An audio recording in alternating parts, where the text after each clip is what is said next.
we're constantly just trying to think of things from two people's perspectives, especially my sister and myself as owners, the client's perspective and then our teammates' perspective. And I heard somebody once talk about, like, they'll pull up an empty chair and set it in the room every time they're having like a leadership meeting, and they're like, we really want to focus on pretending that one of our best clients is sitting here right now, and is what we're talking about and what we're planning and what we're drawing up going to benefit them? Would they feel good about what it is that we're talking about? And just having that general mindset with anything that we're doing or thinking about. I mean, yes, the money is important. Yes, making sure the business thrives is important.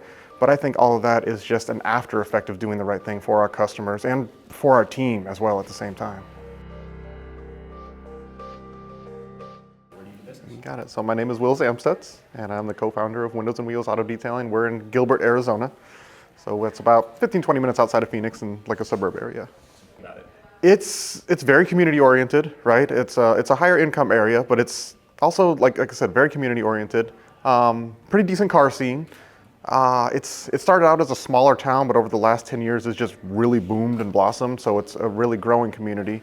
And it's kind of in the middle of everything. Like, you got several other towns and cities that are around it. You're not too far from any of the freeways or the airport area. It's just, I don't know, it's just kind of like a good combination of lots of different things to do and cool people to hang out with. Honestly, just the people that we've dealt with and grown and like built relationships with, either business-wise or personally. Man, I'm trying to like narrow it down as much as I can here.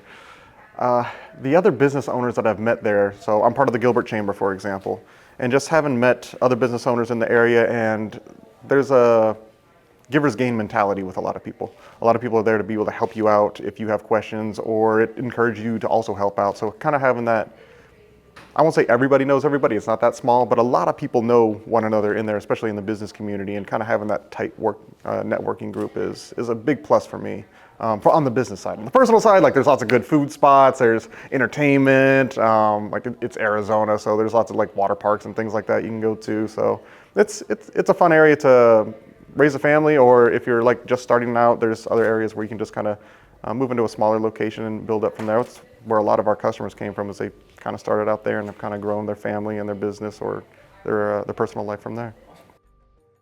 It's very relational and not transactional with us. When my sister and I first started, we didn't have money for marketing. Like, it was all word of mouth. We started out a lot of our detailing in this retirement community in Mesa, which is a town right next to ours.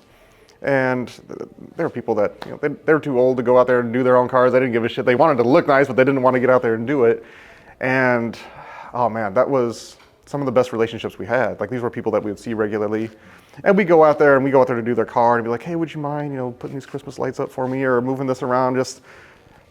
We made a lot of friends in there. Like, a lot of people in there that we knew for a decade plus. Some of them we still know. Some of them we knew till literally their last day here. And I don't know, they're almost like having a lot of grandparents for us, It was a really cool relationship from that. And as we blossomed out, because we initially started out doing mobile and working in that community primarily, and once we moved into our brick and mortar location, they were obviously our bread and butter, but they also helped to branch out and spread the word to other people that they knew. And then we did a lot of word of mouth with the local car clubs. So the Camaro group, Tesla groups, Corvette groups, those were some of our first ones that we started out with. And I don't know if we got lucky, if we got blessed, whatever the scenario was. I don't know why some of these people would trust these nice ass cars to a couple of, at the time, like a couple of kids that were working out of our garage in our house before we got our brick and mortar. One of our clients still jokes about it. He's like, yeah, I came and I dropped my R80 off with you. You guys were in your garage. I didn't know you from Adam. Tossed you the keys. My wife still makes fun of me for it, but he's been like one of our best customers for 12 years, I think. And they care. Like, they genuinely care. Like, how's your business doing? How's your life doing? Like, how are you personally doing? If they can do anything to help for us, they're there. I've got a lot of other business owners that are customers of ours, and I can sit down and talk with them like we are right now. If I've got questions or problems or things that I'm facing, I'm like, we've hit a ceiling or we're trying to grow past something, and they're at a point where they've done extremely well with their business and with their lives. They'll sit down and take time out of the day to literally just sit there and discuss things with it. And I don't think you put a dollar amount on that, just to be able to have that actual relationship with people. It's really priceless for us. I mean, first and foremost, we're trying to be honest with them. I shouldn't say trying to be, like, we're going to be honest with them. We've had times we had to turn down jobs because we knew what they wanted wasn't going to be possible. We've had times where we had to point out, circumstances like, hey, you probably didn't know this, hate to be the bearer of bad news on your brand new car, but X, Y, and Z is here. But on the flip side of that, it's like, here's what we can do to help. Whether we can do it in-house, and it's going to end up being like a job for us personally that we could do, whether it's referring them to somebody else in our network that can help them, get the fix that they need on it. Any of those situations, just being honest is like number one with us.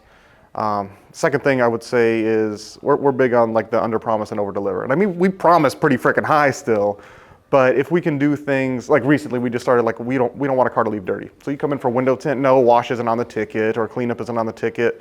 But if we can spend an extra 15 or 20 minutes just to clean you up and have you look a little extra good when you roll out of here, even though you just came in for a window tint job, like we want to do that. We're constantly just trying to think of things from two people's perspectives, especially my sister and myself as owners, the client's perspective and then our teammates' perspective. And I heard somebody once talk about like they'll pull up an empty chair and set it in the room every time they're having like a leadership meeting. And they're like, we really want to focus on pretending that one of our best clients is sitting here right now. And is what we're talking about and what we're planning and what we're drawing up going to benefit them? Would they feel good about what it is that we're talking about? And just having that general mindset with anything that we're doing or thinking about. I mean, yes, the money is important. Yes, making sure the business thrives is important. But I think all of that is just an after effect of doing the right thing for our customers and for our team as well at the same time. Man, I think some of our best teammates over the years have been referrals from other teammates or from friends and family that we have. The first guy we ever hired, and I still talk about to this day, his name was Noah. Noah's a freaking workhorse, man. Like, he did not give a shit. I hope I can curse on this, man, but he did not give a shit what you put in front of him. He's going to put his head down and knock things out. And I don't know if you met Brandon, big dude out there. So he was actually a high school football coach at Gilbert High School. And Noah was a senior there. And Brandon's like, look, dude, I got this really great kid on my team. He's just trying to make a few extra bucks so that way he can pay for these training camps. Do you have a spot for him? I'm like, yeah, bring him on. Dude, it was like $9 an hour back then, $10 an hour. Like, it's not like it was big pay or anything like that. And this young kid worked like he was making $250,000 a year. Like, he really just put his head down and busted ass and cared. It wasn't just the actual car portion of it though. Our mom a few years later ended up getting lung cancer. And this is a kid that's 19, 20 years old at the time. And he came to my sister and myself. He's like, look, I don't want you guys in here if your mom's having treatment. He's like, leave this shit to me. Let me handle this. He's like, you guys go take care of what you need to take care of. And situations and circumstances like that, like I'll never forget that. He's still a friend to this day. Like he's moved on. I think he's actually supposed to have his first child today, if I'm not mistaken. Yeah, he's supposed to have his first child today. But he's still a very, very close friend. And just, he was kind of the mold. Like, fuck man, if I can get more Noahs, if I can get more people with that kind of mindset. So Ray was a teammate of his on the football team. The reason that Ray joined our team is because Noah had recommended him. Clower's a martial artist that went to my girlfriend's school. So there's a thing with athletes as well with us. We've noticed that as well. I don't know if it's just because they're coachable or the mentality is a little bit different, but they just have a different kind of give a damn when it comes to not just the work that they're doing, but also the people that they're dealing with, whether it's teammates or customers themselves. I don't think you can train that. I can train you how to make a car look nice. I can train you how to do film or code a car or whatever. I can't train you to give a shit. Like, you either have it or you don't. And our really good teammates, that was just like really innate with them. It was just a part of them and their personality. And that's what I look for. I've made mistakes in hiring, but the ones where it's like, wow, they've just been killer for years and years on end, whether they're still with us or they moved on. It's just that, again, it's really innate personality of just really caring about not just the cars, but the people as well. I mean, it's kind of like Corey mentioned earlier, as far as it used to be like all about the products, right? Like learning how to use the products and the procedures as far as how to use them. And that's still great. Like, I love the updates on that. But now when I come here, it's, especially in our situation, we've kind of grown to a level where we're pretty stable with those situations, but we have new barriers that we're trying to bust through. And so to have a Grant come out here and talk about, hey man, I'm living my favorite life. Like, I can't do anything that, any day that is really gonna put me down. Like, I love every day that I wake up. And like, those are the kind of situations, not only myself personally, that I want to be able to get to, but I want my team to be able to have the same opportunities. It's not just about, oh, let's make us as the owners richer or, make us carefree. I want our guys to have those kinds of opportunities. And that's why I wanted them to come here. I want them to meet those people and know those people. And I've already seen them, like, they recognize each other from the last Verge event. Some of them have kept in communication through social media, whatever, over the years. So to be able to have that camaraderie with my team and with other people's teams. And then, of course, the other side is the paying it forward, because we'll meet people here pretty much every year that they're currently in a position that we were 5 years ago. I'm like, dude, I got you. Like, I can help you with that problem. Like, I've been there before. And to be able to have that opportunity to where you literally just pay it forward. You can listen to somebody else's problems, or somebody comes to you with a question, and there's no, oh, you got to sign up for this or you got to pay for that. It's just good people helping other good people. And it's pretty much everybody in that room that's got that kind of mentality. I can't think of anybody that can go up to with a problem, or anybody that can come up to me with one, and I'm just going to be like, just brush them off. Like, no, we actually care about each other. We actually want to see each other do better, and then collectively, that just makes the entire installer network better. It makes our industry better. It just blossoms into a whole bunch of different levels.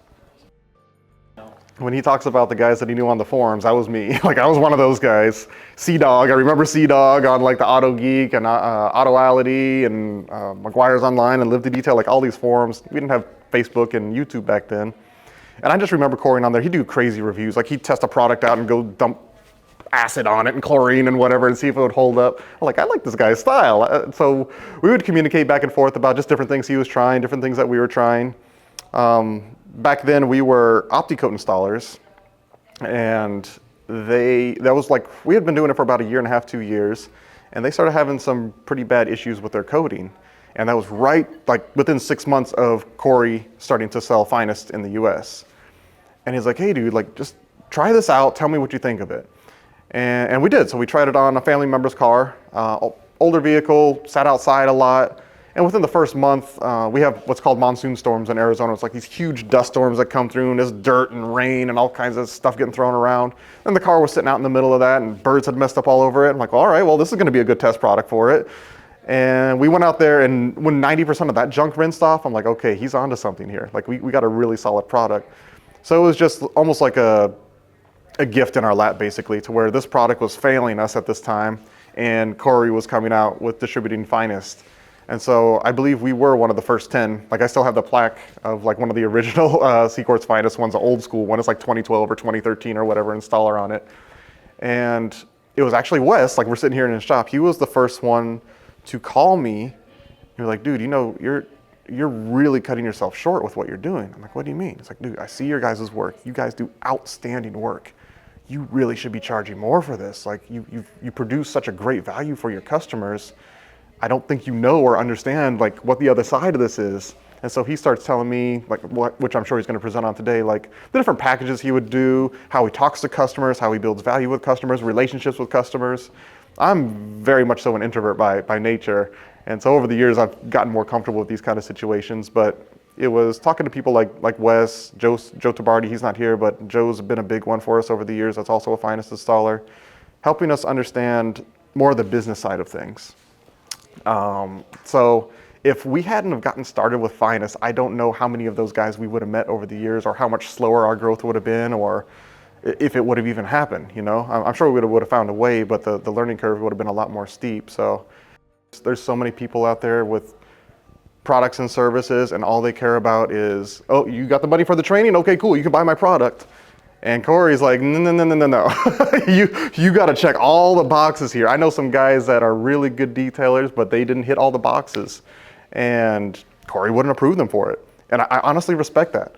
And by the same token, it also makes us even more conscious of our own interactions. Like, are we maintaining or improving the level that we're at? When we used to detail, it's just my sister and myself, I would always feel like I'd have like a Corey or a Kevin Brown or somebody like that leaning over my shoulder, or like Turk, who's my godfather, who really helped me develop this mentality of, the way you do anything is the way you do everything. That was constantly something he was pushing. And I would literally picture these people leaning over my shoulder while I was doing the work. And I'd be like, nobody's gonna see this thing on the underside of the rocker at the time. And like, yeah, but you see it. So what are you gonna do about it? I'm like, give me the fucking machine, let me go fix this. Like, it's just that mentality of, it doesn't matter what everybody else sees or everybody else knows. It's not about us bragging or just self-promotion. It's really about us caring about everything all encompassing, both the people, both the businesses, the results, the customers. It really checks all the boxes across the board. And you'll hear a lot of people talk that talk, but when it comes down to it, most other places, whether it's products, companies, etc., it's about the dollar for them at the bottom, at the end of the day. And with the Finest Network, yeah, we want to be successful, but that's not our number one box. You know, it's like the way I talk to our team about it is like the money is like an effect of all the other good things that we're doing. It's going to naturally come. And yeah, like we want to have a good lifestyle and everything, but if that is our sole focus, we have an issue. And I think we have a lot of like-minded people in the Finest Network of, yeah, these other things like the prosperity and so on will come along, but we got to make sure we're doing the right things first. And that's something, it's kind of back to what I was talking about with picking up on our teammates. You can't teach that. You either got it or you don't. And Corey's done a really good job of collecting a lot of people that get it. I'm Wills with Windows and Wheels, and we are Team CQUARTZ.